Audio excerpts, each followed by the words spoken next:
Igbo ndị ọma, ekele m unu. Anyị na-ewetara unu ozi ntụgharị uche site na Nwanne na Nwafor discussion program n'ụbọchị taa na Owerri n'Imo steeti, dịka anyị na-atụgharị uche n'ihe gbasara akwamozu na omenala Igbo. Mmadụ nwụọ n'ala Igbo, omenala Igbo kwadoro ka onye ahụ n'ọtụtụ oge na mọchụarị. Omenala Igbo akwadoghị ya. Ekwesịrị mmadụ nwụọ edowe na mọchụarị wụ ka onye ahụ nwee ike ga-akwado. O nwoke mgbe ndị ụka kwuru highest mmadụ ga-anọtewe mmadụ na mọchụarị bụ 3 weeks. After 3 weeks, ya bụ na enye ahụ elighị ya na ndị ụka ewepụ aka ha n'ime ya. But ndị omenala ha na-abụ ha nakọta na biko dịtụ omenala ha etinye mmadụ na friji nọ for years, months, agaghị akwụ onye ahụ dịka onye ahụ na-akwado ka o nwere ike mezuo. Biko gwata ya aha gị n'ebisi. John Kalu ihe Chiọwa Arụchukwu local government. Ọ na-ebute families ọgbaghara, tinye ha na oke stress. Ya bụ na onye nwere ego o jere ala ya ree property ya ka o nwere ike imezu omenala ala Igbo. But ala Igbo dị iche iche, enwere ndị na-eme nke ha iche, but so many families now na-eme nke ha na ụdị ka ha mee ya ka ọ daa ụda, which is not good. Ebe na ihe Chiọwa anyị adịghị eme ụdị ahụ dịka ala Igbo. Ụmụnna ga-enyere gị aka, sọpọt ya gị, ime otu eke si wee dị gị. Ya bụ na ị nwere ego emechara na ụmụnna enyere gị aka ọtụ ụtụ dị na ya. Ọ nweghị oke stret dị na saịdị nke anyị dịka ihe Chiọwa anyị ka anyị si eme.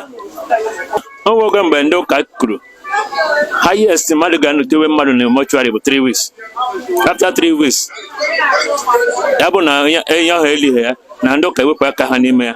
But ndị omenala ha na-abụ ha nakọta na biko dịtụ omenala ha etinye mmadụ na friji nọ for years, months, agaghị akwụ onye ahụ dịka onye ahụ na-akwado ka o nwere ike mezuo ihe omenala. Ọ na-ebute nsogbu na families. O nwere ndị mma ozu ha dị na mọchụarị na dutu ọgbaghara ahụ tinye ndị ahụ na problem. Family nọ na nsogbu, mgbe onye nwe ozu nọ na nsogbu, mgbe ha na-achọgharị ego ha ga-eji wee kwado ozu, a na-agwa ya ego ole ọ ga-eweta, gwa ihe ọ ga-eme, gwa ya ofe ole ọ ga-egbu tupu wee kwado ozu. Ya bụrụ onye ahụ enwere ọdị ego ahụ, ome onye ahụ jewe ori, weji ọ dịghị mma n'ala Igbo. You want to people advice on how to stop all these things, all this lavishness and a burial? Ọ dịrị ndị obodo ma wezie obodo ka o nwere ike mee ka ọ dịrị onye ọbụla mfe dịka aka si dị onye ọbụla.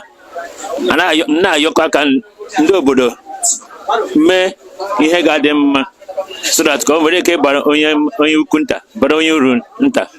Onye ndị ahụ nwere ego eme ka oge ha si wee dị, onye ahụ enwere ego mekwa ka ara ya si wee dị, ka ghara ime apụta a na-etinye ndị mmadụ na oke ọgbaghara. Mr. Jude Obuji, esi m Nneeri m Ndụgba n'isi local gọọmenti. Omenala Igbo akwadoghị ya. Ekwesịrị mmadụ nwụọ edowe na mọchụarị wụ ka onye ahụ nwee ike ga-akwado.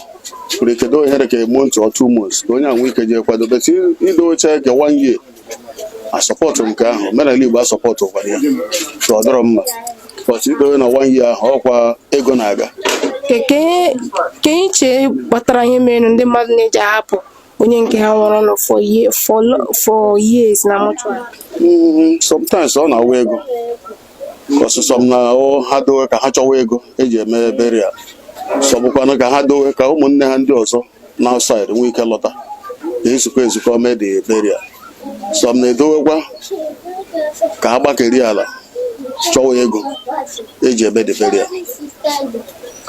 Mana enwe mgbe ọwụ ọgụgodi na mmadụ enwe ndị famili ha na-anọ ya eligodo onye ahụ then emechazie nke famili ya lọta emezie burial, a na-emebu ya bifo?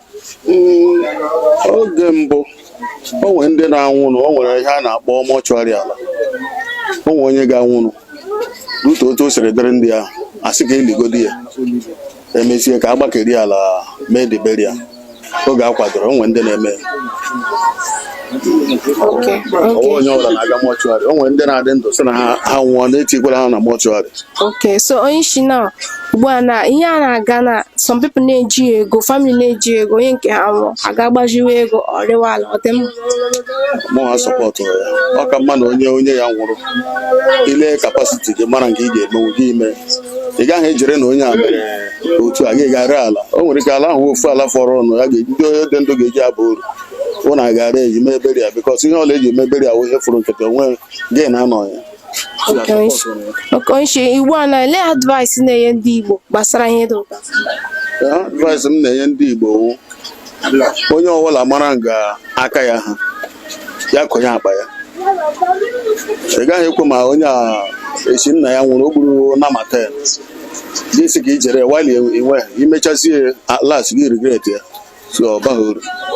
Ka anyị bịa na asụsụ Igbo na ịkwado omenala Igbo, ka ihe iche maka ndị nne na nna ndị na-eme ka ụmụ ha na-asụ English hapụkwanụ asụsụ Igbo, ka ihe iche na-akpata ya na otu anyị ga-echi kwụsị ihe dị ụtọ? Ekwesịghị akwụkwọ anyị nwaka ọ nọ n'aka bikọs ime ụmụazị hapụ Igbo sụwa ihe ọzọ ọkwa ndị nne na nna ndị bụ isi ya. Ọ na-emụọ nwa na-asụrụ ya ọ eziokwu na nwata agaghị skuul ga-ama oyibo asụ bete asụsụ ya ahụ ị gaghị ahapụ ya ka o fuo for nothing. Ị ga na-asụ like ihe dị ka ndị Yoruba ma ndị Hausa asụ ha anaghị eji etipụle ebe ọla ha nọgoro mụọ nwa. Ị bịa n'ụlọ ha na that family ihe a ga-eji agwa nwa ha okwuo that their language. E nwere ike apụ outside asụwa oyibo but nwa ụlọ a mụrụ outside. O nwekwa some part of Igbo land na-eme ihe dị ka side abịrịba ọsọ nwa abịrịba ụlọ ị hụrụ amụrụ ebe ọ ga-amarịrị their own language. Ha baa n'ime ụlọ ha ọ dị language ahụ ka a ga-eyuzu asụ asụsụ. So omenala asụsụ Igbo enwe ụkwa ndị Igbo anyị ahụ ka o si n'aka. Ọ na ịmụ nwa gị sụọrọ ya Igbo mụa Igbo ka m na-asụrụ ụmụ m a na ha asụ oyibo bete ugwu anyị bata ha n'ụlọ ihe dị ka oyibo ala Igbo ka anyị na-eji egwu.